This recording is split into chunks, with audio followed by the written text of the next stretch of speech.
दोस्तों नमस्ते। यह है बुक्स ट्रक का पॉडकास्ट। बुक्स ट्रक के पॉडकास्ट में आज हम सुनेंगे जयशंकर प्रसाद की एक कहानी, छोटा जादूगर। कार्निवल के मैदान में बिजली जगमगा रही थी। हंसी और विनोद का कलनाद गूंज रहा था।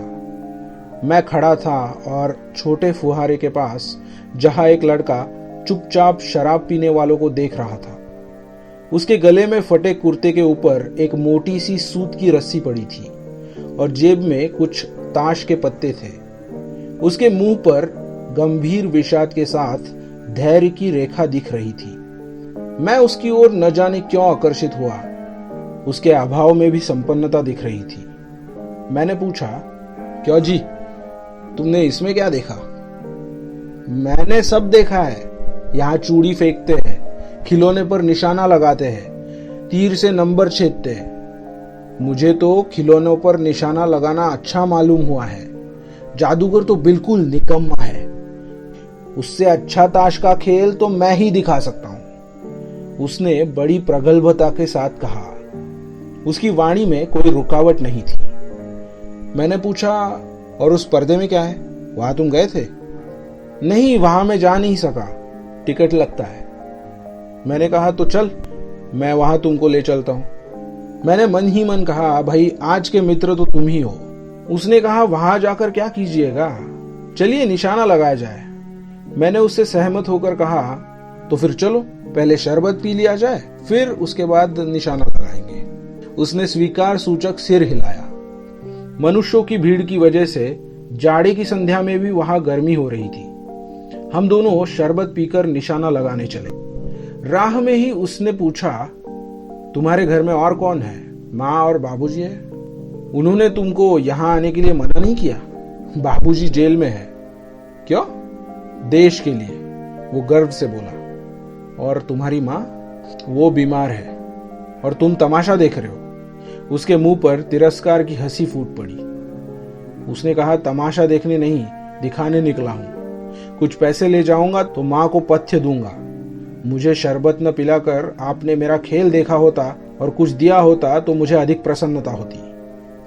मैं आश्चर्य के साथ उस 13-14 वर्ष के लड़के को देखने लगा। हाँ, मैं सच कहता हूँ बाबूजी, माँ जी बीमार है, इसलिए मैं नहीं गया। कहाँ? जेल में। जब कुछ लोग खेल तमाशा देखते ही है तो क्यों ना मैं दिखाकर माँ की दवा दारू करूं और अपना पेट भी भर लूं। मैंने दीर्घ निश्वास लिया। चारों ओर बिजली के लट्टू नाच रहे थे। मन व्यग्र हो गया। मैंने उससे कहा, अच्छा चलो निशाना लगाया जाए। हम दोनों उस जगह पर पहुंचे जहां खिलौनों को गेंद से गिराया जाता था। मैंने 12 टिकट खरीदकर उस लड़के को दिए। वो निकला पक्का निशानेबाज। उसकी कोई गेंद खाली नहीं गई। देखने वाले दंग रह गए। उसने 12 खिलौनों को बटोर लिया, लेकिन उठाता कैसे? कुछ मेरी रुमाल में बांधे, कुछ जेब में रख लिए गए। लड़के ने कहा, बाबूजी आपको तमाशा दिखाऊंगा, बाहर आइए, मैं चलता हूं। वो 9-2-11 हो गया। मैंने मन ही मन कहा, इतनी जल्दी आंख बदल गई। मैं घूमकर पान की दुकान पर आ गया। पान खाकर बड़ी देर तक इधर उधर टहलता देखता रहा। झूले के पास लोगों का ऊपर नीचे आना देखने लगा। अकस्मात किसी ने ऊपर के हिंडोले से पुकारा, बाबूजी। मैंने पूछा, कौन? मैं हूं, छोटा जादूगर। कलकत्ते के सुरम्य बॉटनिकल उद्यान में लाल कमलिनी से भरी हुई एक छोटी सी झील के किनारे घने वृक्षों की छाया में अपनी मंडली के साथ बैठा हुआ मैं जलपान कर रहा था। बातें हो रही थी। इतने में वही छोटा जादूगर दिखाई पड़ा। हाथ में 4 खाने का खादी का झोला, साफ जांघिया और आधी बाहों का कुर्ता। सिर पर मेरी रुमाल सूत की रस्सी से बांधी हुई थी। मस्तानी चाल में झूमता हुआ आकर कहने लगा, बाबूजी नमस्ते। आज कहिए तो वापस खेल दिखाऊं? नहीं जी, अभी तो लोग जलपान कर रहे हैं। फिर इसके बाद क्या गाना बजाना होगा बाबूजी? क्रोध से मैं कुछ और कहने जा रहा था। दिखलाओ जी, तुम तो अच्छे आए, भला कुछ मन तो बहले। मैं चुप हो गया क्योंकि श्रीमती जी की वाणी में वो माँ की मिठास सी थी, जिसके सामने किसी भी लड़के को रोका नहीं जा सकता। उसने खेल आरंभ किया। उस दिन के कार्निवल के सब खिलौने उसके खेल में अपना अभिनय करने लगे। भालू मनाने लगा, बिल्ली रूठने लगी, बंदर घुड़कने लगा, गुड़िया का ब्याह हुआ, गुड्डावर काना निकला। लड़के की वाचालता से ही अभिनय हो रहा था। सब लोग हंसते हंसते लोटपोट हो गए। मैं सोच रहा था, बालक को आवश्यकता ने कितना शीघ्र चतुर बना दिया। यही तो संसार है। ताश के सब पत्ते लाल हो गए, फिर सब काले हो गए। गले की सूत की डोरी टुकड़े टुकड़े होकर जुट गई। लट्टू अपने से नाच रहे थे। मैंने कहा, अब हो चुका, अपना खेल बटोर लो, हम लोग भी अब जाएंगे। श्रीमती जी ने धीरे से उसे 1 रुपया दे दिया। वो उछल उठा। मैंने कहा, लड़के, छोटा जादूगर कहिए, यही मेरा नाम है, इसी से मेरी जीविका चलती है। मैं कुछ बोलना ही चाहता था कि श्रीमती जी ने कहा, अच्छा तो तुम इस रुपये से क्या करोगे? पहले भरपेट पकोड़े खाऊंगा, फिर 1 सूती कंबल लूंगा। मेरा क्रोध अब लौट आया। मैं अपने पर बहुत क्रुद्ध होकर सोचने लगा, कितना स्वार्थी हूं मैं। उसके 1 रुपया पाने पर मैं ईर्ष्या करने लगा था। वो नमस्कार करके चला गया। हम लोग लता कुंज देखने के लिए चले। उस छोटे से बनावटी जंगल में संध्या साय साय करने लगी थी। अस्ताचलगामी सूर्य की अंतिम किरण वृक्षों की पत्तियों से विदाई ले रही थी। एक शांत वातावरण था। हम लोग धीरे धीरे मोटर से हावड़ा की ओर आ रहे थे। रह रहकर छोटा सा जादूगर स्मरण होता था।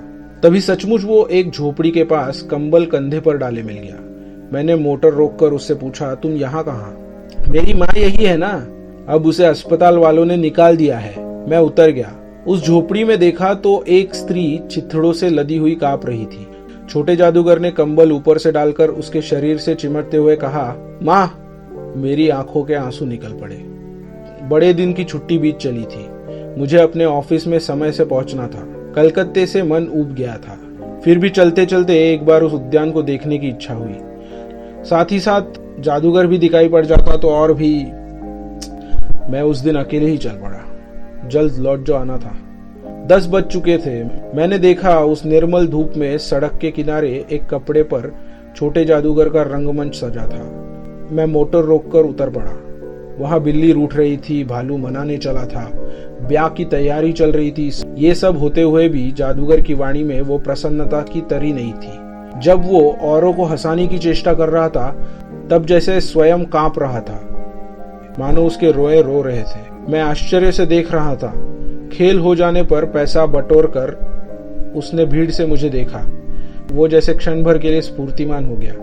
मैंने उसकी पीठ थपथपाते हुए पूछा, आज तुम्हारा खेल जमा क्यों नहीं?